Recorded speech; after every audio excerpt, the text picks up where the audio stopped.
Jogar melhor não resolve o jogo. Moscada na defesa e time sem mental para virar. Salve, salve rapaziada, canal 7337 aqui. 7337, caso você não saiba, é a minutagem na qual Hugo Souza acabou com o sonho da porcada no Campeonato Paulista de 2025. Campeonato Paulista esse de 2026 que acabamos de encerrar a nossa participação. Novo Horizontino 1, Corinthians 0.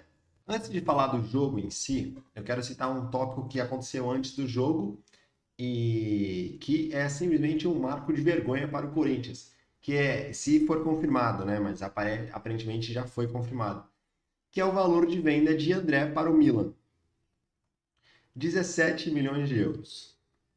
17 milhões de euros para o André não é nada.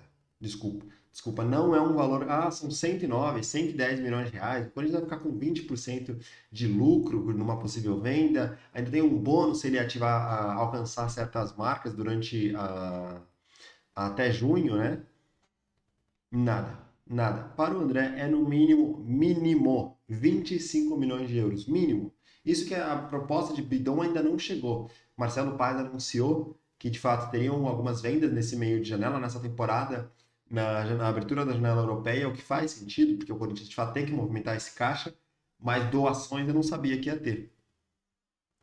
Então, uma vergonha o André ser vendido por esse valor. Aí vão vender. Nossa, mas se não me engano é a segunda venda mais cara da história do Corinthians. A primeira foi do Moscardo, no UAU, mas cara, não dá para abrir a perna para qualquer time europeu, velho. Não dá. Pô, eu vou colocar título de comparação. Lucas Moura em 2012. Obviamente, você não vai comparar o potencial de Lucas Moura e André naquela época, mas Lucas Moura em 2012 foi PSG por 42 milhões de euros. 2012, estamos falando de 14 anos atrás. 42 milhões de euros vale muito mais agora. E se consegue vender por 17, 19 milhões de euros, não faz sentido, tá bom? Então, um marco de vergonha no mercado, porque parece que no Brasil o Corinthians não consegue se estabelecer, não consegue ter respeito lá fora, e a consequência disso é que os únicos clubes que conseguem vender caro são Palmeiras e Flamengo. Mas Corinthians fazia muito tempo que não revelava duas joias assim, de André e Breno Bidon, e agora tá fazendo essa besteira. Mas vamos falar do jogo agora, tá? Como eu falei, Novo Horizontino. Vamos falar do jogo agora. Novo Horizontino 1, Corinthians 0. Um jogo que Corinthians foi melhor. Teve a posse de bola? Teve, mas não teve nenhuma efetividade. Nenhuma, nem no primeiro tempo, nem no segundo. Tanto que no primeiro tempo a gente poderia ter tomado um gol se não fosse o carrinho do Gabriel Paulista, que, estando impedido ou não tem relevância agora.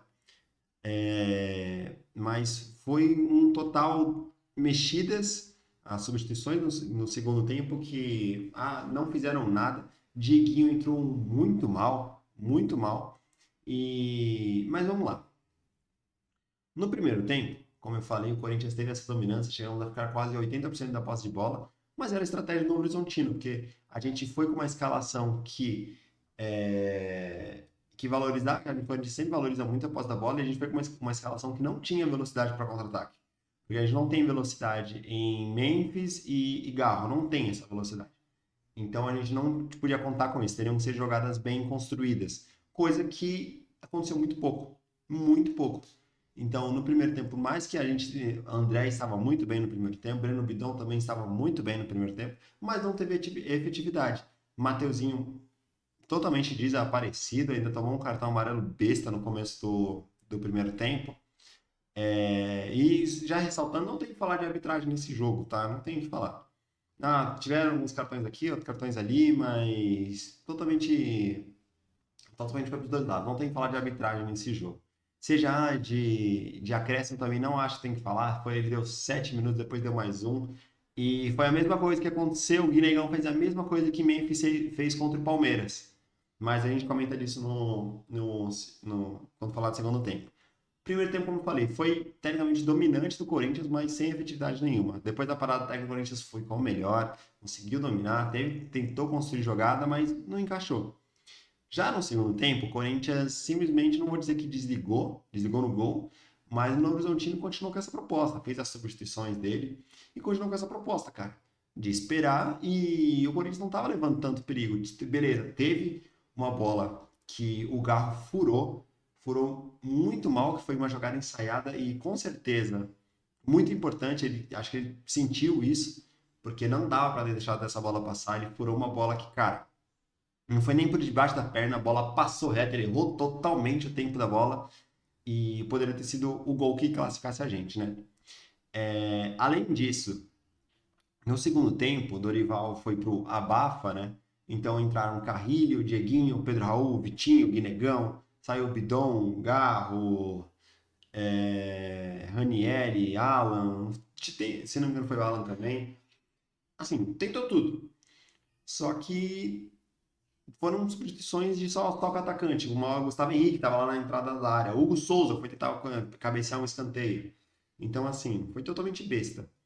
E não tem muito o que comentar do jogo, por quê? Porque não foi um jogo bom de assistir também. Foi um jogo muito, muito truncado, muito picotado, e não foi um jogo bom. No qual, como eu falei, o Corinthians teve dominância, teve posse de bola, o Hugo Souza não fez uma defesa, literalmente, não fez uma defesa. Mas quando ele chega no gol do Novo Horizontino, falar disso, foi uma moscada, cara, principalmente de André e Mateuzinho, que estavam dois jogadores do mesmo atacante do Novo Horizontino e os dois veem a bola, deixam a bola passar. É o famoso marcou a bola, não marcou o jogador. Então, tipo, uma jogada que é clássica do Corinthians tomar gol. Acontecia isso desde a época de Fábio Santos, desde a época de Fagner, que sempre acontece, cara. Uma jogada clássica. Aí vem aquela moral, porque contra o Atlético Paranaense não jogamos bem, somos vitoriosos. Contra a Portuguesa também não jogamos bem, ainda conseguimos nos classificar, apesar do empate. Então, assim, eu tenho certeza, agora deve estar rolando a coletiva do Dorival, eu tenho certeza que uma das coisas que ele vai falar tem muita competição, os jogadores não descansaram. Obviamente, tem muita competição. O nosso jogo foi na quinta, se não me engano, e hoje é sábado. Então teve um dia, não teve descanso, né? Não teve descanso, porque foi na quinta, foi fora de casa também, contra o Cruzeiro. Aí sexta, que seria a concentração, o último treino, e sábado estamos aqui e viajando, tendo em vista São Paulo, né? Se não me engano, até, até Novo Horizontino, não sei, dá umas 6 horinhas de viagem, 6, 5 horinhas de viagem. E aí hoje chegar de madrugada, essas coisas, blá blá blá. Mas, cara, é a consequência de você estar em várias competições, é a consequência de você disputar o Paulista, você ter ido bem no Brasileiro, você está esperando a Libertadores, está esperando a Copa do Brasil, é a consequência. Então deixamos o Campeonato Paulista, tecnicamente, tecnicamente não, deixamos o Campeonato Paulista na semifinal. Eu fico muito triste porque somos atuais campeões, né? Então não queria deixar esse título passar. Só que, velho, agora é de fato deixar isso. O Corinthians, tecnicamente, se passasse, ia jogar quarta-feira, se não me engano. Quarta-feira e domingo que vem, então vai ter essa semana inteira de descanso, se não me engano. Deixa eu até confirmar aqui quais são os próximos confrontos do Corinthians.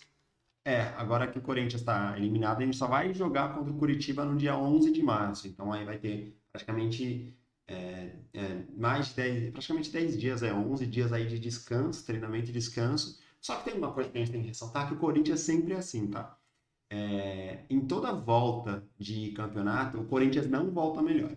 Por isso que eu vejo o Corinthians jogando muito bem sempre quando é seguido. Porque toda volta de campeonato, você pode ter reparado isso, se ano passado na pausa para a Copa do Mundo de Clubes, ou em qualquer convocação, em qualquer pausa para eliminação, para classificação da Copa, essas coisas, em todas essas pausas o Corinthians não volta melhor.